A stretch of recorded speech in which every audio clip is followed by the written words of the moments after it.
আগের ভিডিওতে আমাদের y একটি ফাংশন x এর উপর এইভাবে নির্ভর করছিল x স্কয়ার। তো এইভাবে যদি নির্ভর করে তাহলে তার যে dy dx ফার্স্ট ডেরিভেটিভ বা অবকলন সেটি আমাদের হয়েছিল কত 2x। এবং এটি বের করার সময় আমরা যে সূত্রের সাহায্য নিয়েছিলাম সেটি ছিল dy dx limit delta x tends to 0 y x plus delta x minus yx by delta x। এই ভিডিওতে আমরা এই যে ফর্মুলাটি যে দেখতে পাচ্ছ এই ফর্মুলাটির যে আসল মানে সেটি খুঁজে বের করার চেষ্টা করব। তো সেটি করার জন্য এখানে আমি একটি ফাংশন নিয়েছি yx টি এইভাবে দেখতে, মানে yx টি এই রকম তার রূপ, তাই তো। তো এটি হলো yx।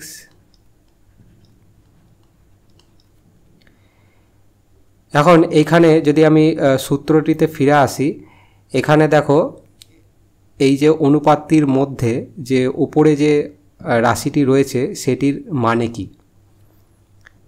এখানে দেখো দুটি রাশি আছে, একটি হচ্ছে yx আর একটি হচ্ছে yx plus delta x. yx মানে কি? yx মানে হচ্ছে ধরো তুমি এই x অবস্থানে রয়েছো, এই অবস্থানে তুমি যদি yx এর মান তুমি যদি জানতে চাও তাহলে তোমার এই মানটি হবে yx। অন্যদিকে yx প্লাস ডেল্টা এক্স যদি এই মানটি জানতে চাও তাহলে তোমাকে x অ্যাক্সিস বরাবর ডেল্টা এক্স পরিমাণ আরও যেতে হবে, এবং ওই অবস্থানে তুমি যদি yx এর মান যদি জানতে চাও তাহলে তার মান হবে এইটি। এখন ওপরে রাশিটি দেখো দুটির বিয়োগফল প্রকাশ করছে, yx plus delta x minus yx, তার মানে কি এই দূরত্বটিকে প্রকাশ করছে সে। বা অন্যভাবে তুমি বলতে পারো যে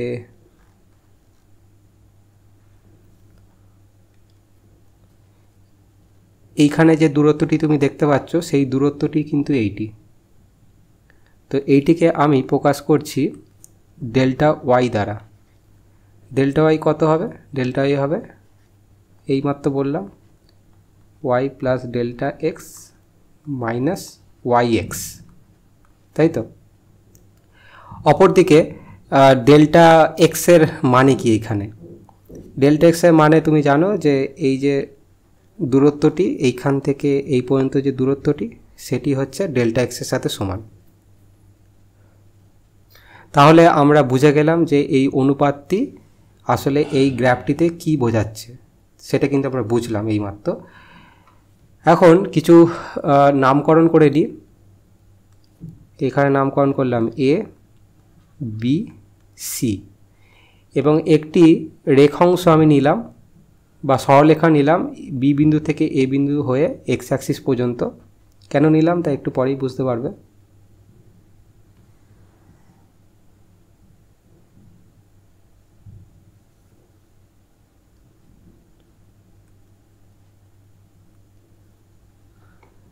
তো দেখো এই সরলরেখাটি টানার ফলে আমাদের কাছে একটি ত্রিভুজ তৈরি হয়ে গেছে, এবিসি সমকোণী ত্রিভুজ, যার সমকোণ হচ্ছে এইটি। এই এবিসি সমকোণী ত্রিভুজের ক্ষেত্রে আমি যদি এই ডেল্টা ওয়াই বাই ডেল্টা এক্সটাকে যদি দেখি তাহলে এটি কি বোঝাচ্ছে। আচ্ছা, এটি আমি লিখে নিই, limit delta x tends to 0, এটি হচ্ছে ডেল্টা ওয়াই বাই ডেল্টা এক্সকে বোঝায়। তো এই delta Y by delta X মানে কি? এখন লিমিট এক্স টেন্স টু 0 এটি কি বোঝাচ্ছে এটি এখন ভুলে যাচ্ছে, এটি কি এখন বলতে যাচ্ছে সেটি নিয়ে এখন মাথা ব্যথা করছি না। এই যে delta Y by delta X এই এবিসি ত্রিভুজের ক্ষেত্রে কি প্রকাশ করছে? এটি প্রকাশ করছে খুবই সহজ, ট্যান থিটাকে। যেখানে থিটা হলো এই কোণটি।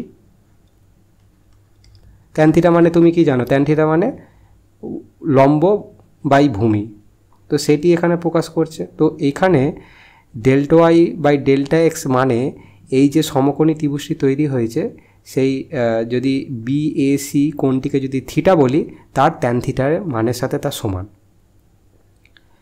এখন ফিরে আসি আমাদের সম্পূর্ণ গল্পে, সেটি হচ্ছে যে যদি limit delta x tends to 0 নিই তাহলে এই অনুপাতটি কিভাবে পরিবর্তন হচ্ছে বা কি তার মান কি সেটি আমরা বোঝার চেষ্টা করব।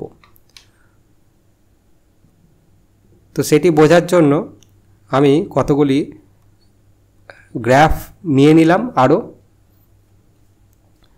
তো প্রথম গ্রাফটিতে আসি, যেটি কিনা আগের যে গ্রাফটি ছিল সেটি কি আরও একবার এখানে রেখেছি।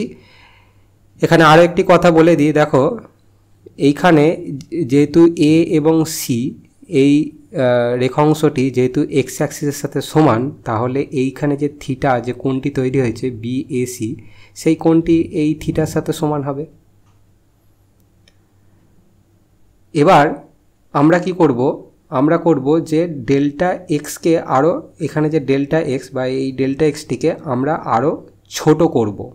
ছোট করলে আমরা কি কি পরিবর্তন দেখতে পাবো সেটি আমরা বোঝার চেষ্টা করব। এখানে আমি সূত্রটি লিখে রেখেছি।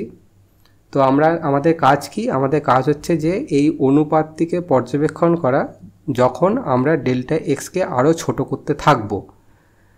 তো ছোট করলে নিশ্চয়ই তুমি বুঝতে পারছো যে এইখানে যে থিটার মানটি পরিবর্তন হবে। থিটা মানে এই যে এক্স অ্যাক্সিসের সাথে যে কোণটি তৈরি করেছে রেখাংশ সরলরেখাটি, তার মানটি পরিবর্তন হবে, মানে ট্যান থিটার মানটিও পরিবর্তন হবে, থিটা যেহেতু পরিবর্তন হচ্ছে। তো দ্বিতীয় নম্বর স্টেপে দেখো আমি ডেল্টা এক্সটাকে আরও ছোট করলাম। ছোট করার ফলে কি হলো? ছোট করার ফলে দেখো এ বি বিন্দু আরও কাছাকাছি এলো এই ওয়াই এক্স ফাংশন বরাবর। এ বি আরও কাছাকাছি এলো। এ বি আরও কাছাকাছি আসার ফলে এইখানে যে সরলরেখাটি যে এ বিকে যুক্ত করে এক্স অ্যাক্সিস পর্যন্ত যাচ্ছিল সে কিন্তু একটু মানে পরিবর্তন হয়েছে, তার যে কোণ সে যে কোণটি তৈরি করেছিল এক্স অ্যাক্সিসের সাথে সেই তার মানটি কিন্তু পরিবর্তন হয়েছে, অর্থাৎ থিটার মানটি পরিবর্তন হয়েছে। এখন আমরা যদি এই ডেল্টা এক্সটাকে আরও যদি ছোট করি তাহলে আমরা এইখানে পৌঁছাই এই গ্রাফটিতে। তো এইখানে এ এবং বি আরও কাছাকাছি আসার ফলে যে রেখাংশটি যে এক্স অ্যাক্সিসের সাথে যে কোণটি তৈরি করেছিল সেই কোণটির মান কিন্তু পরিবর্তন হয়ে গিয়েছে। এখন যদি ডেল্টা এক্সকে আরও ক্ষুদ্র করি এবং অত্যন্ত যদি ক্ষুদ্র করি তাহলে এই বি বিন্দু কিন্তু এ বিন্দুর খুব কাছাকাছি চলে আসবে এবং সেই অবস্থাও কিন্তু এবিসি ত্রিভুজ কিন্তু তৈরি হচ্ছে, কিন্তু এবিসি ত্রিভুজ কিন্তু আমরা এখন আর দেখতে পাচ্ছি না, কারণ ডেল্টা এক্স অত্যন্ত ক্ষুদ্র। সেই এবিসি ত্রিভুজকে দেখতে হলে আমাদের শক্তিশালী টেলিস্কোপ নিয়ে আসতে হবে। তো সেই অবস্থায় যে এই যে রেখাংশটি সরলরেখাটি যে দেখতে পাচ্ছ সেটি কিন্তু এই যে ফাংশান আছে ওয়াই এক্স আছে সেই ফাংশানের কিন্তু ওই এ বিন্দুতে কিন্তু সে এখন একটি স্পর্শক হয়ে যাবে এবং সেই স্পর্শকটি যে এক্স অ্যাক্সিসের সাথে যে কোণটি তৈরি করছে সেই থিটা এবং তার যদি ট্যান নাও সেইটি কিন্তু আসলে এই পুরো ব্যাপারটিকে বোঝাচ্ছে এবং এটি কিন্তু ডিওয়াই ডিএক্স। তার মানে কি বোঝাচ্ছে?